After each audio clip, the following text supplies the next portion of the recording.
여호와여, 내가 주께 피하오니 나를 영원히 부끄럽게 하지 마시고 주의 공의로 나를 건지소서.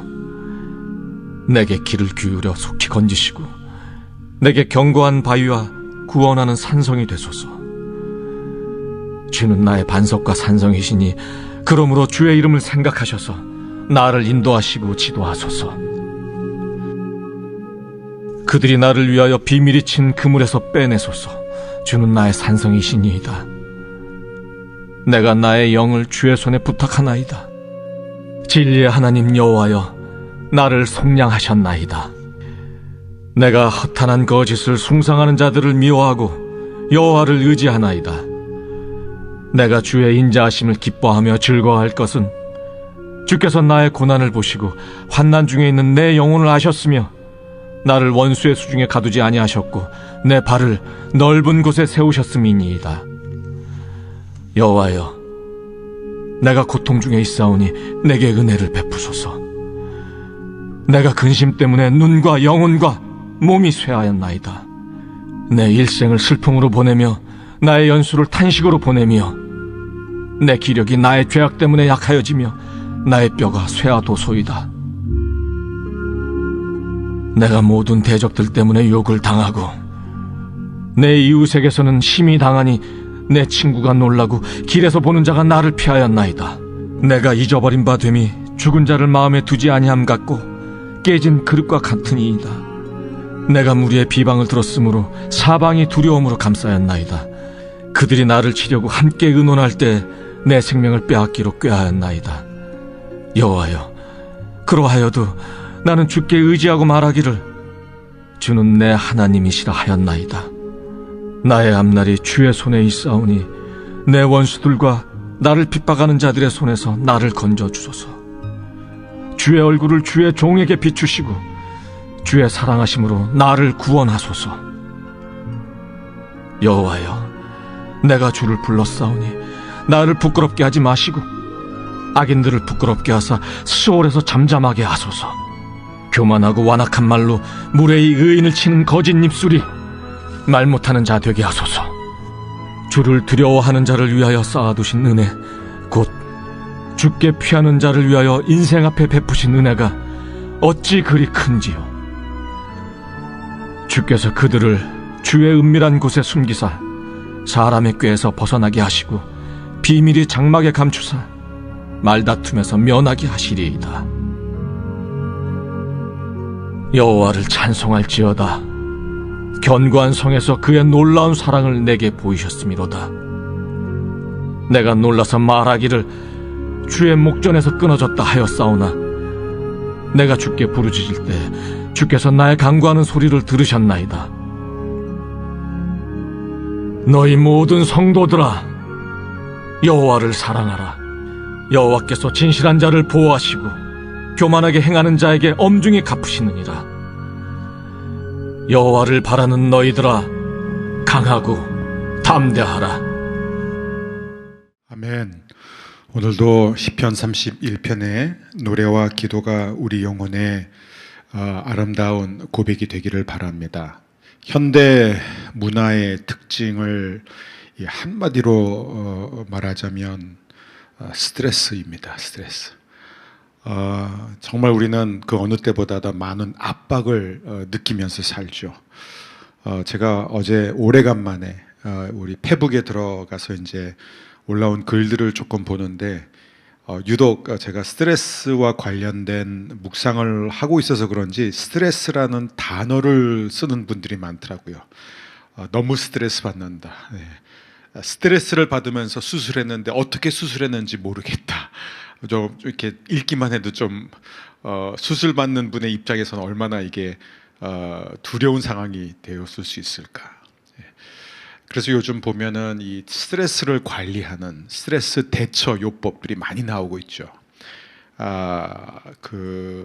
스트레스와 관련된 그런 책들도 많이 나오고 유튜브 강의들도 많이 나오고 또 주민센터, 문화센터에 가면은 이런 명상 또 요가 이런 것들을 쉽게 우리는 접할 수 있습니다. 어떻게 해서든지 현대인들이 느끼는 그 압력, 그 많은 스트레스를 좀 해소하고자 하는 것이죠. 또 이제 다음 주부터 이제 설 명절이 시작되는데 역시 너무나 즐겁고 행복한 시간임에도 불구하고 많은 분들은 스트레스를 받습니다.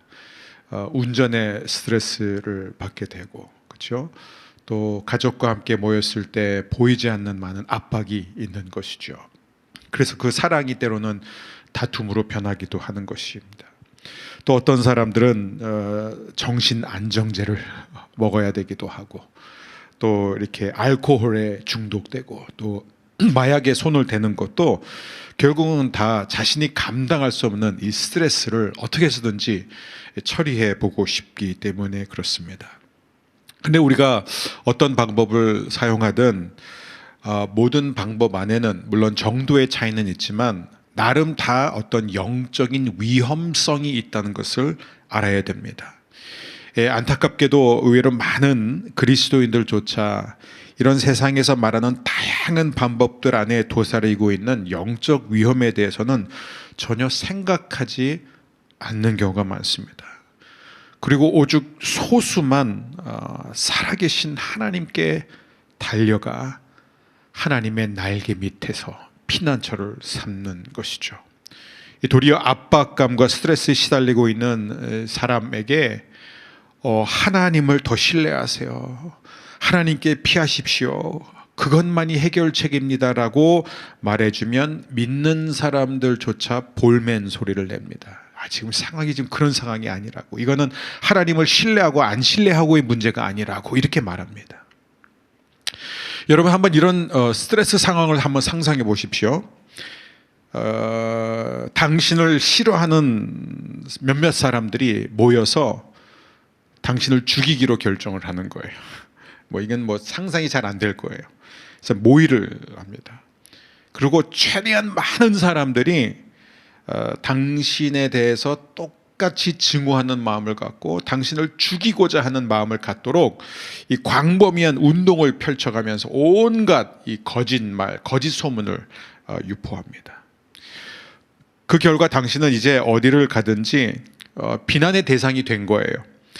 심지어 그렇게 가까웠던 이웃들과 믿었던 친구들조차 이제 멀리서 나를 보는 순간 방향을 틀어서 달아나기 시작합니다. 왜냐하면 나랑 같이 있는 것만으로도, 나와 연관된 것만으로도 낙인 찍힐 수가 있기 때문이죠.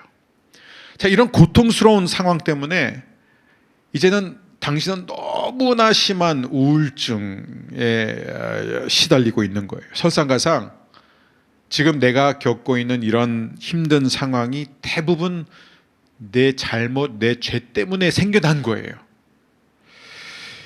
그래서 이런 죄책감 때문에 내가 지금 겪는 모든 고통과 아픔, 스트레스가 훨씬 더 가중되는 것이죠. 상황이 이렇게 나쁘다 보니까 결국 뭐예요? 내 마음과 정신뿐만 아니라 내 몸까지, 내 육체까지도 지금 일상생활이 안 될 정도로 건강이 악화됐습니다. 거의 폐인 수준이 된 거예요. 날마다 이 몸이 쇠약해지고 있는 것입니다. 그러니까 어디를 봐도 공포, 두려움, 절망밖에 보이지 않는 상황이죠. 이게 바로 시편 31편에 기록되어 있는 다윗의 상황입니다. 즉 다윗은 극도의 스트레스를 받고 있는 엄청난 이 압력 속에서 살아가고 있었던 것이죠. 그래서 다윗은 자신이 지금 처해 있는 이 상황이 너무 무섭고 너무 공포스럽다라고 하면서 자세하게 묘사하고 있습니다. 자, 이 시편은 언제 기록된 것이냐? 어떤 학자들은 21절에 보면은 내가 포위된 마을 안에 갇혀 있었을 때, 쉬운 성경 그렇게 돼 있어요. 그러니까 포위된 마을이면 언제 다윗이 포위됐을까라고 했을 때, 그일라 사람들이 다윗을 사울에게 넘겨서 이 보상을 받으려고 했을 그때가 아니었을까 이렇게 말합니다. 하지만 이 다윗이 자신의 죄를 고백하고 또 부각시키는 점을 보면 10절에 보면은 나의 죄악 때문에 약하여지며라는 표현을 쓰거든요.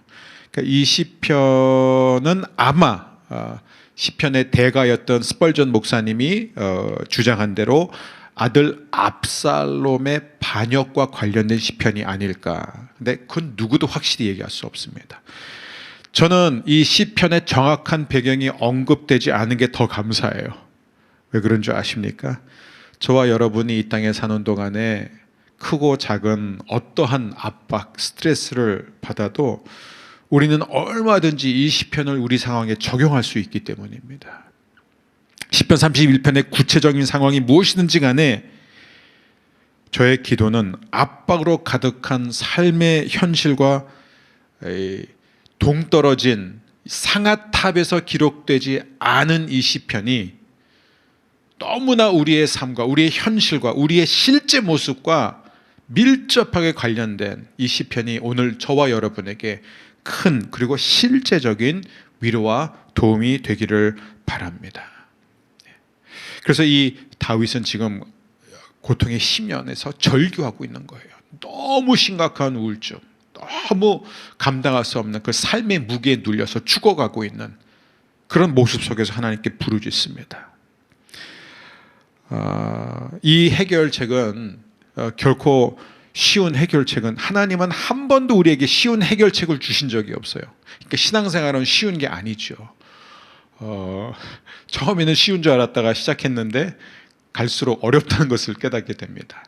자기를 부인하는 것이 얼마나 고통스러운 것이지, 하나님을 의지한다는 것이 얼마나 불가능한 일인지 신앙생활을 하면 할수록 그걸 알게 되는 거예요. 그러나 쉬운 해결책은 아니지만 완벽한 해결책입니다. 완전한 해결책이라는 것이죠. 자, 그러면 시편 31편의 궁극적인 메시지는 무엇이냐? 이것입니다. 삶의 모든 스트레스를 관리할 수 있는 유일한 길은 절대 주권자이신 주님을 완전하게 신뢰하는 것이다. 저와 함께 읽겠습니다. 삶의 모든 스트레스를 관리할 수 있는 유일한 길은 절대 주권자이신 주님을 완전하게 신뢰하는 것이다. 부분적으로 신뢰가 아니에요. 완전하게 신뢰하는 것이다. 그래서 이 시편 31편을 제가 묵상하면서 저도 너무 개인적으로 놀라고 당황하고 또 은혜를 받았기 때문에 도저히 이 시편 31편은 한 번의 설교로 끝낼 수가 없어서 두 번에 나눠서 말씀을 전하고자 합니다. 왜냐하면 그 내용이 너무나 심오하고 깊기 때문이고, 그리고 또 시편 31편은 별로 인기가 있는 시편은 아니에요. 이렇게 사람들에게 많이 알려진 시편도 아니고, 또 이 주석서를 보거나 이렇게 설교들을 보면은 시편 31편이 많이 빠져 있거나 가볍게 다뤄지고 넘어가는 경우가 많습니다. 그래서 저는 여러분들의 이 기억 속에 또 우리가 언제든지 삶의 크고 작은 압박을 느낄 때마다 시편 31편을 통해서 실제적인 도움을 얻기를 바라는 마음으로 나누고자 합니다. 저는 크게 네 가지 메시지를 여기서 발견하게 됩니다. 첫 번째는 뭐냐? 압박은, 스트레스는 피할 수 없는 삶의 현실이다. 믿는 사람에게는 더욱 그렇다. 두 번째, 절대 주권자 하나님은 심한 압박 속에 있는 자녀에게 바위 같은 피난처이시다. 세 번째, 압박에 시달릴 때 우리는 절대 주권자 하나님을 거듭 신뢰해야 한다. 네 번째, 하나님을 향한 신뢰는 열정적인 찬양으로 흘러 넘쳐야 한다. 이 네 가지 중에서 오늘은 첫 번째를 다루고 다음 주에 2, 3, 4를 다루도록 하겠습니다. 첫 번째, 압박은, 함께 저랑 읽겠습니다. 압박은 피할 수 없는 삶의 현실이다. 믿는 사람에게는 더욱 그렇다. 여러분, 마지막으로 스트레스 받은 것은 언제입니까? 우리 사역자들은 예배 시작하기 15분 전에 오늘 6시 45분에 화재 경보음이 울렸습니다. 전원 다 빨리 대피하라는 거예요. 스트레스를 받았을까요? 안 받았을까요? 받았습니다. 왕창 받았습니다. 아유, 예배 드리러 오는 우리 성도님들은 어떡하지? 그럼 우리 예배를 어떻게 드리지? 또 온라인에서 이 예배를 기다리고 있는 분들은 어떡하지? 그런 스트레스를 받죠. 전 개인적으로 또 그저께 아래층에 사시는 분이 올라오셔서 물이 샌다는 거예요. 물이 주방에서 계속 물이 샌다는 거예요. 천장에서. 그래서 이제 저희가 사람들을 불러서 어제 아침부터 와서 이제 작업을 하는데 부엌을 다 뜯었어요. 전부 다 뜯었습니다. 근데 보니까 부엌에서 새는 게 아니에요.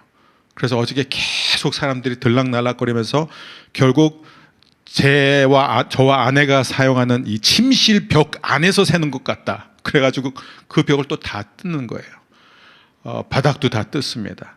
그러니까 밤 8시, 9시까지 작업을 계속 하는데 저희 집은 완전히 공사 현장이 됐어요. 그리고 아랫집에서는 계속 민원이 들어옵니다. 왜 늦은 시간까지 계속 두드리는 소리. 스트레스 받았을까요? 안 받았을까요? 내 영혼 평안해. 아니에요. 스트레스 받았습니다. 스트레스를 더 받았던 이유는 뭐냐? 오늘 설교를 해야 되는데 준비를 하는데 지장이 있었기 때문이에요. 걱정하지 마십시오. 그래도 했습니다. 근데 스트레스 받는다는 거죠, 우리는. 그래서 아내와 아이들은 아예 보냈어요. 다른 곳으로 보내고 이렇게 혼자 이렇게 준비하고 나왔습니다. 여러분, 우리는 다 스트레스를 받아요. 그러니까 계속해서 얘기치 못한 일들, 이 압력과 압박이 계속해서 밀려옵니다. 그런데 믿는 사람에게는 더욱 그렇다. 우린 자꾸 하나님을 잘 믿고 따르기만 하면 하나님이 우리를 모든 시험과 고통으로부터 지켜주실 것이라고 믿으려고 하는 경향이 있어요. 내가 더 열심히 믿어야지, 더 잘 믿어야지. 하지만 여러분, 그럴수록 우리는 상처만 남아요. 왜냐하면 성경의 가르침과 반대되는 것이기 때문에.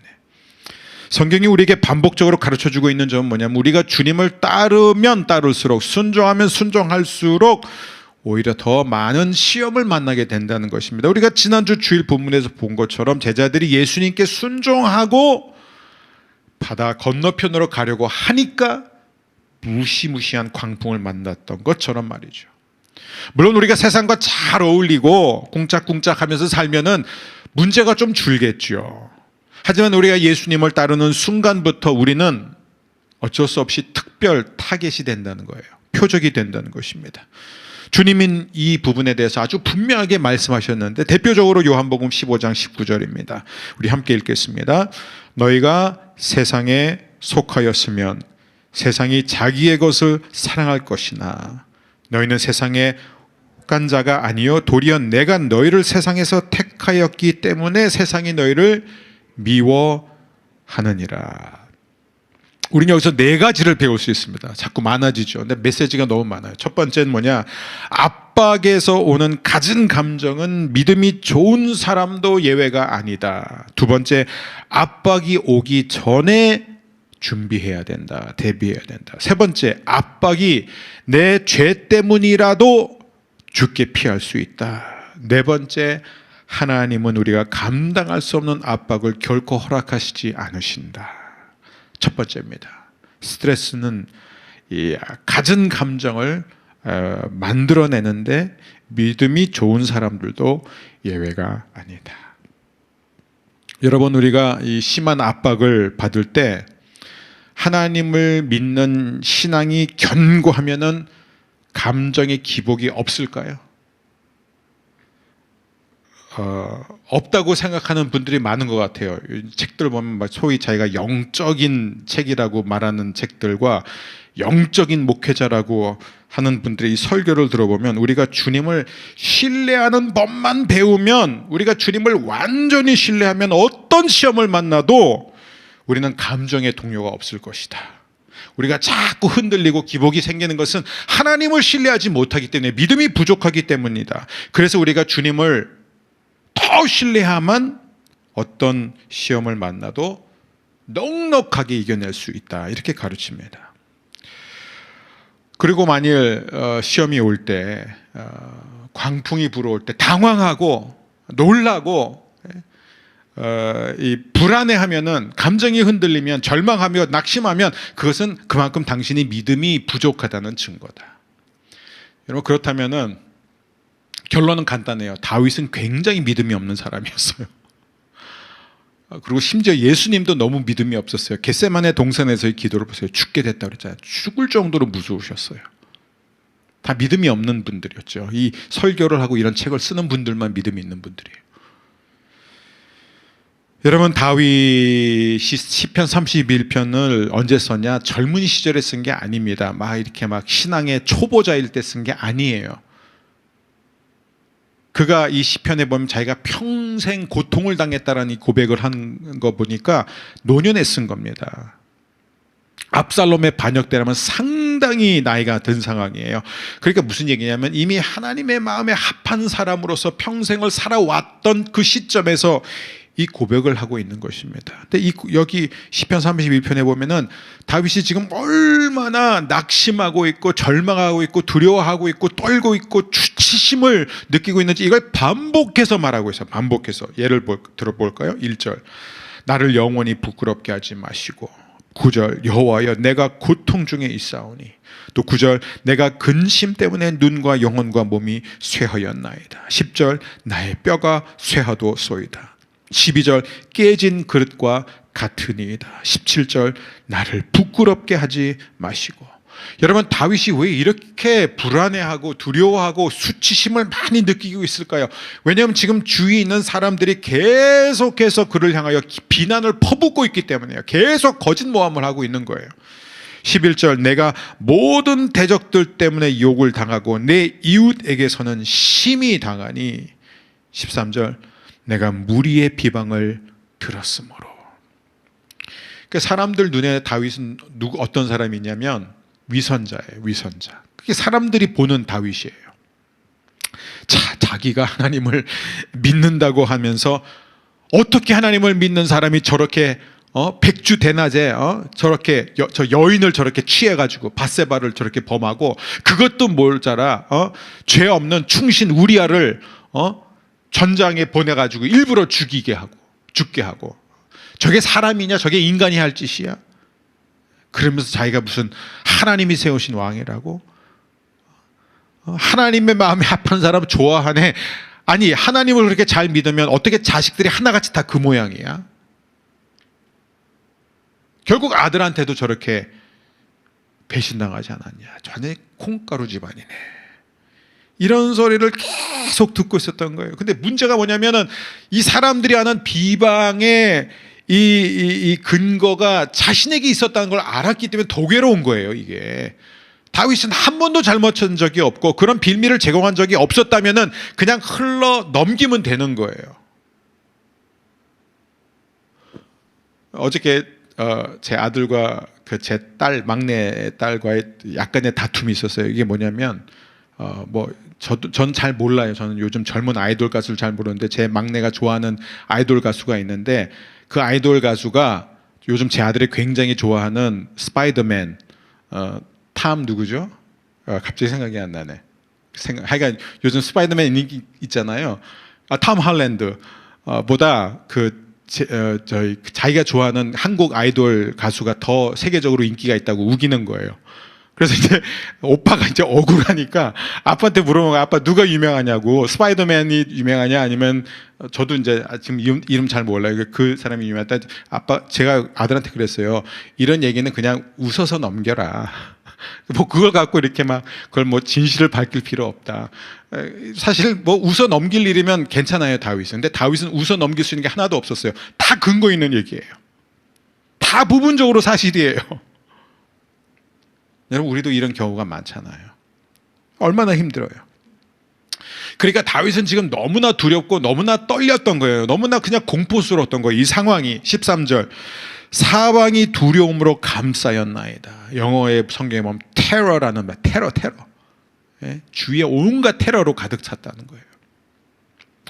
다윗이 하나님을 부를 때마다 이 시편을 보면, 특별히 이제 이걸 히브리어로 읽잖아요. 그러면 다윗의 이 목소리가 얼마나 떨고 있는지가 이게 느껴질 수 있어요. 굉장히 지금 떨면서 하나님께 얘기하는 거예요. 책상에 앉아서 이렇게 글을 쓰는 게 아니라 정말 온몸이 떨면서 하나님 앞에 긴장하면서 두려워하면서 호소하고 있습니다. 그리고 그의 몸도 지금 완전히 타격을 입은 상태. 12절 기억하세요. 나의 뼈가 쇠하도소이다. 뼈가 쇠할 정도예요. 13절 깨진 그릇과 같으니이다. 이미 다 깨졌다라는 것이죠. 물론 다윗은 계속 절망하고 낙심만 표현하는 시편을 쓰지 않습니다. 왜냐하면 이 시편을 읽어보면 몇 차례 반짝이는 순간이 있어요. 그러니까 무슨 얘기냐면 계속해서 자기의 우울함과 낙심과 두려움과 아픔을 계속 나열하면서 중간중간에 어떤 말을 하냐면 신앙 고백을 합니다. 7절 함께 읽겠습니다. 내가 주의 인자하심을 기뻐하며 즐거워할 것은, 또 19절입니다. 주께 피하는 자를 위하여 인생 앞에 베푸신 은혜가 어찌 그리 큰지요. 21절입니다. 여호와를 찬송할지어다. 그리고 이 막판에 가서는 가장 힘있게 말하는데 23절입니다. 너희 모든 성도들아 여호와를 사랑하라. 자, 여러분, 이게 왜 중요하냐면 저는 여기서 어제 다시 새로운 사실 앞에, 발견 앞에 큰 은혜를 받았는데, 이 시편에 너무나 재밌는 이 특징이 보이는 거예요. 독특한 이 구조가 보이는데 뭐냐면 절망에서 시작해서 확신으로 갔다가 끝나는 게 아니라 절망으로 시작해서 확신으로 갔다가 다시 절망으로 곤두박질했다가 다시 확신으로 갔다가 이게 반복된다는 거예요. 아, 이거구나. 이게 왜 시편 31편이 우리의 삶의 모습을 그대로 보여주고 있다고 우리가 말할 수 있는지, 그 이유가 여기 있습니다. 다윗은 승리를 얻지만 승리를 끝까지 지키지 못합니다. 슬픔과 낙심의 물결이 다시 한번 그를 덮치자 그는 절망으로 곤두박질 치는 거예요. 그러다가 다시 또 승리를 이룹니다. 여러분, 이것은 성도가 심한 압박을 느낄 때, 삶의 무거운 스트레스 속에 있을 때 온갖 감정의 기복을 겪게 되는 것이 정상이라는 거예요. 신앙이 좋은 사람에도 너무나 노물이라는 거예요. 노물. 중요한 것은 부정적인 감정 가운데 주저앉지 않는 게 중요합니다. 다 느껴요. 그래서 우리는 주님 안에서 승리를 얻기 위해서 끊임없이 우리의 이 감정과 스트레스를 처리하는 싸움의 과정을 밟아야 됩니다. 그래서 이 시편은 우리에게 실제적인 도움이 됨을 믿습니다. 시편 기자는 절망에서 시작하면서 하나님께 이르는 승리의 과정을 낱낱이 우리에게 보여주고 있어요. 가감없이 보여주고 있습니다. 즉 우리의 신앙은 계속해서 꾸준히 상승 곡선을 타는 것이 아니라는 것입니다. 하지만 결국에는 부정적인 감정을 처리하는 데 있어서 우리가 성공하고 승리할 수 있는 비결은 현실은 바뀐 것이 아무것도 없음에도 불구하고 다윗은 주님을 완전히 신뢰하게 됨으로써 승리를 선포한다는 것입니다. 이게 참 알면서도 받아들이기 힘든 거예요. 아니, 현실이 바뀌어야지, 결과가 만들어져야지 우리가 승리한 거 아니냐? 아니라는 거예요. 그래서 오늘과 다음 주 이게 두 번에 나눠서 우리가 가야 됩니다. 반복해서 들어야 이게 좀 우리 안에 이게 들어와요. 그러면 우리가 하나님을 신뢰하기만 하면은 뭐 우리가 할 일이 없단 말이야. 그럼 다 된다는 얘기야. 그건 다음 주에 다루겠습니다. 중요합니다. 고린도후서 1장 8절에서 11절 말씀, 우리 쉬운 성경으로 우리 한 목소리로 함께 읽겠습니다. 성도 여러분, 우리가 아시아 지방에서 당한 환난을 여러분이 알아주시기를 원합니다. 우리는 감당하기 어려운 환난을 당해 삶의 소망조차 없었습니다. 마음속으로는 사망 선고를 받았다는 느낌마저 들었습니다. 그러나 이렇게 된 것은 우리 자신을 의지하지 않고 죽은 자를 살리시는 하나님을 의지하도록 하기 위해서였습니다. 하나님께서는 이렇게 무서운 죽음의 위기에서 우리를 구원하셨으며 앞으로도 구원하실 것입니다. 우리는 하나님께서 계속해서 우리를 구원해 주실 것이라는 소망을 하나님께 두겠습니다. 여러분도 기도로서 우리를 도와주십시오. 하나님께서 많은 사람들의 기도를 들으시고 우리에게 은혜를 주셨는데 이 일로 말미암아 많은 사람이 하나님께 감사하게 될 것입니다. 아멘. 저는 10절 말씀이 너무 좋습니다. 하나님께서 이렇게 무서운 죽음의 위기에서 우리를 구원하셨으며 앞으로도 구원하실 것입니다. 우리는 하나님께서 계속해서 우리를 구원해 주실 것이라는 소망을 하나님께 두겠습니다. 이게 지금 시편 31편의 고백과 같은 고백이에요. 사도 바울이 하는 고백입니다. 하나님 그동안 우리를 구해 주셨고 앞으로도 구해 주실 것이고 우리는 계속해서 하나님께서 우리를 구원해 주신다는 그 사실에 소망을 둘 것입니다. 이 고백이 여러분의 고백이 되시기를 주의 이름으로 축복합니다. 두 번째, 압박은 오기 전에 대비해야 한다. 시편 31편을 보면은 다윗이 이 심한 이 위기, 이 크라이시스가 찾아오기 전부터 이미 하나님과 개인적이고 친밀한 관계를 형성하고 있었음을 알 수 있습니다. 이 시편 31편에서 다윗은 하나님의 속성에 대해서 여러 가지를 고백하죠. 하나님은 나의 피난처다, 바위다, 산성이시다. 그렇죠? 그다음에 또 하나님은 의로운 재판관이시다. 또 하나님은 내 기도를 들으시고 응답해 주신다. 그리고 하나님은 내 힘의 원천이다. 하나님은 진리의 하나님이다. 하나님은 인자하신 하나님이다. 하나님은 모든 것을 아시는 분이다. 하나님은 용서해 주시는 분이다. 등등 계속해서 하나님의 속성에 대한 고백들이 나오고 있는데 여러분 이 모든 것을 다윗이 지금의 이 위기와 압박을 느끼면서 깨달은 것일까요? 아니에요. 물론 이 위기 속에서 하나님에 대한 이 신앙이 깊어진 것은 있어요. 그러나 하나님이 어떤 분인지를 배운 것은 언제 배웠을까요? 평소에 배웠다는 거예요. 언제요? 시편 1편, 시편 19편 우리가 이미 다 보지 않았습니까? 뭐예요? 평소에 주야로 주의 말씀을 묵상함으로써 무슨 얘기인지 아십니까? 우리가 하나님을 제대로 배워가는 시간은 뭐예요? 위기가 오기 전이에요. 혹시 여러분 지금 위기가 없으세요? 지금 심한 스트레스와 압박이 없습니까? 지금이 하나님에 대해서 배워야 할 때예요. 그래서 우리는 계속해서 여러분 말씀 앞으로 나오십시오. 어떻게든지 성경을 읽으십시오. 통독을 하라고 하고 큐티를 하라고 하고 그 말씀을 나누도록 끊임없이 우리가 반복하면서 강조하는 이유가 그거예요. 지금 주의 말씀이 우리의 삶에 뿌리를 내리지 않으면 우리는 비가 나고 창수, 비바람이 오면 우리는 무너질 수밖에 없기 때문이에요. 우리 사랑하는 모든 성도님들, 현장에 계신 분들뿐만 아니라 우리의 온라인으로 예배하는 모든 분들, 특별히 우리 소그룹에 들어가 있는 모든 분들마다 다 주의 말씀이 우리 안에 깊이 뿌리 내림으로 말미암아 어떤 위기를 만나도 다윗처럼 하나님에 대한 고백과 신뢰를 이어갈 수 있게 되기를 주의 이름으로 축복합니다. 여러분 지금이 말씀을 가까이 할 때입니다. 평안할 때, 큰 문제가 오기 전에 우리는 그 누구보다 주의 발 아래 앉아 말씀을 경청해야 됩니다. 혹시 나는 다윗과 같은 신앙이 없는데 나는 이미 위기 가운데 빠져 있다라고 그런 분이 계시다면 방법은 하나밖에 없어요. 그냥 평소보다 2배, 3배 하나님을 간절히 찾고 열심히 찾으시면 됩니다. 하나님은 긍휼이 풍성하신 분이기 때문에 우리를 받아주실 줄 믿습니다. 세 번째, 압박이 내 죄 때문이라도 죽게 피할 수 있다. 우리가 이 부분 이미 봤잖아요. 시편 25편도 집에 가셔서 한번 보세요. 다윗은 지금 자신이 당한 위기가 자신의 죄에서 비롯됐다는 것을 너무나 잘 알고 있어요. 부인할 수가 없습니다.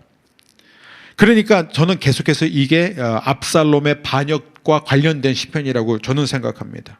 근데 우리가 기억해야 되는 것은 무엇이냐면 하나님은 우리가 자백하는 죄에 대해서 반드시 용서해 주시는 분이다. 반드시요. 예외 없습니다. 잠언 28장 13절 다윗이 솔로몬에게 가르쳐준 것을 이제 어떻게 고백하고 있는지 보십시오. 함께 읽겠습니다. 자기의 죄를 숨기는 자는 형통하지 못하나 죄를 자복하고 버리는 자는 불쌍히 여김을 받으리라. 자기의 죄를 숨기는 자는 형통하지 못하나 죄를 자복하고 버리는 자는 불쌍히 여김을 받으리라. 아멘. 자, 근데 여기서 하나님이 우리의 죄를 용서해 주시지만 죄의 결과를 없애 주시지는 않습니다. 항상 이걸 구분해야 돼요, 우리는. 그래서 갈라디아서 6장 7절 8절 제가 읽겠습니다. 스스로 속이지 말라. 하나님은 업신여김을 받지 아니하시나니 사람이 무엇으로 심든지 그대로 거두리라. 자기의 육체를 위하여 심는 자는 육체로부터 썩어질 것을 거두고 성령을 위하여 심는 자는 성령으로부터 영생을 거두리라. 여러분 이 말씀을 이해하십니까? 하나님은 우리가 죄를 자백하면 100% 용서해 주십니다. 하지만 죄 결과를 당장 걷어가시진 않아요. 심는 대로 거두게 하십니다. 다윗이 보여주는 것은 비록 우리가 당하는 고통이 우리의 죄 때문이라 할지라도 우리는 얼마든지 하나님께 피할 수 있다는 거예요. 죄의 결과 속에 우리가 살고 있지만 그렇다고 해서 하나님이 우리의 기도를 안 들어주신다거나 하나님께서 우리의 피난처가 되어주시지 않는 경우는 없다는 것입니다. 여러분, 다윗을 비난하고 정죄하는 이 대적들은 이미 하나님이 다윗을 용서하신 지 아주 오랜 시간이 흘렀음에도 불구하고 이 공경은 계속되고 있다는 것을 우리가 잊어서는 안 돼요. 그들은 여전히 다윗에 대해서 거짓말하고 있고 모함하고 있었던 거예요. 그리고 그들이 하는 말들이 다 틀린 게 아니라는 거예요. 부분적으로 상당히 맞는 말들도 많았습니다. 근데 이들이 몰랐던 게 뭐냐면 다윗이 이미 오래전에 하나님 앞에서 얼마나 진정성 있는 가슴을 찢는 회개를 했는지, 그리고 하나님이 얼마나 다윗을 완벽하게 용서해 주셨는지를 이들은 모르고 있었던 거예요. 그러니까 수년이 지났는데도 계속해서 저 죄 때문에 저가 저런 짓을 하니까 결국 이 꼴 당하는 것이다, 이런 식으로 계속 욕하는 거예요. 비아냥거리는 겁니다. 여기서 우리가 배워야 할 아주 중요한 적용이 있습니다. 저와 여러분은 성도로서 죄를 용납하거나 너그럽게 봐서는 안 돼요.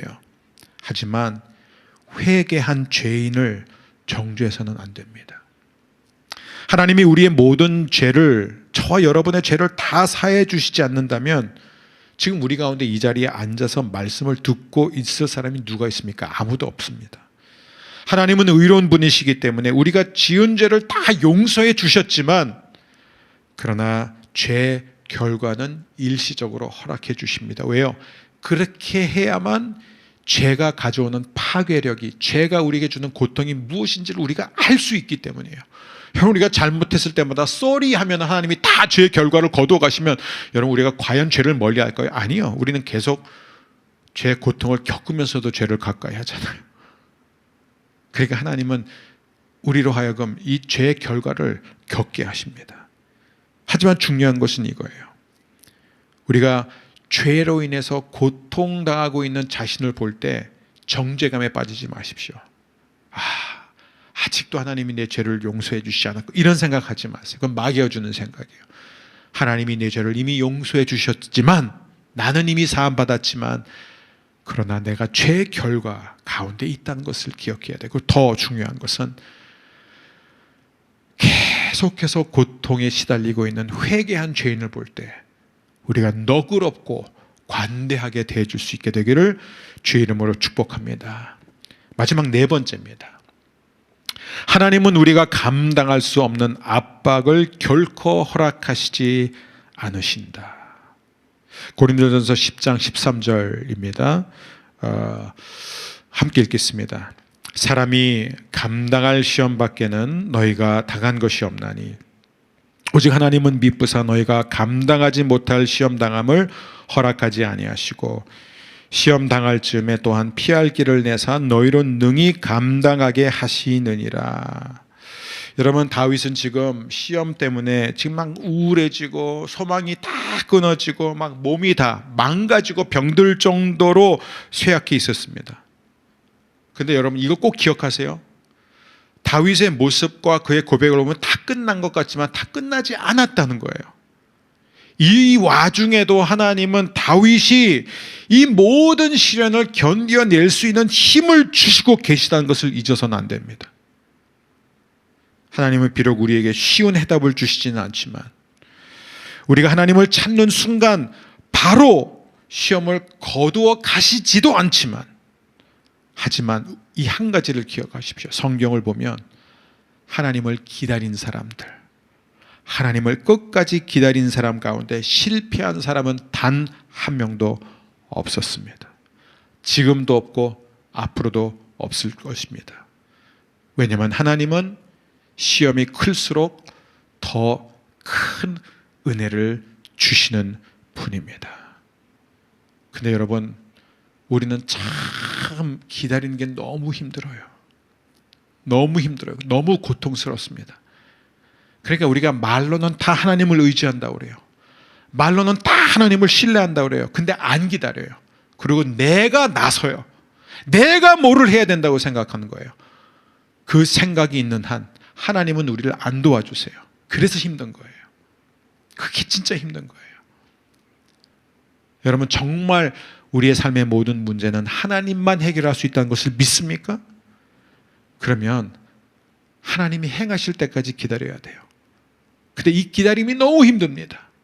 그러나 기다리면, 즉 우리가 하나님을 완전하게 신뢰하게 되면 하나님이 움직이실 줄 믿습니다. 요셉의 삶이 그것을 우리에게 단적으로 보여주고 있어요. 꽃다운 10대, 20대 그는 종살이를 하면서 억울한 일을 당하고 심지어 보디발의 아내 그 유혹을 뿌리쳤다는, 하나님을 향한 두려움과 신앙 때문에 뿌리쳤다는 이유로 감옥에 들어갔어요. 무리야 뭐 그 결과를 다 알죠. 뭐 2년 있다가 나왔는데 뭐 2년이 뭐 근데 우리는 그런데 다윗은 몰랐다는, 요셉은 몰랐다는 거예요. 자신이 얼마나 오래 있을지 또 나올 수 있는지 없는지 전혀 모르는 상황에서.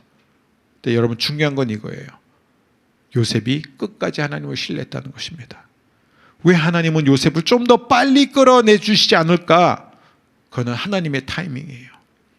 요셉이 하나님을 완전히 신뢰하게 되었을 때, 때가 참에 하나님이 요셉을 감옥에서 꺼내주시고 애굽의 총리로 세워주십니다. 그래서 훗날 그는 형들에게 뭐라고 말하죠? 형들은 나를 해하려 했지만 하나님은 그대들의 악을 선으로 바꾸셨습니다. 요셉이 한 게 아니에요. 누가요? 하나님이에요. 하나님이 여러분의 삶 가운데 있는 모든 악을 선으로 바꿔주실 줄 믿습니다. 이 땅에 만연한 모든 악을 하나님이 선으로 바꿔주실 줄 믿습니다.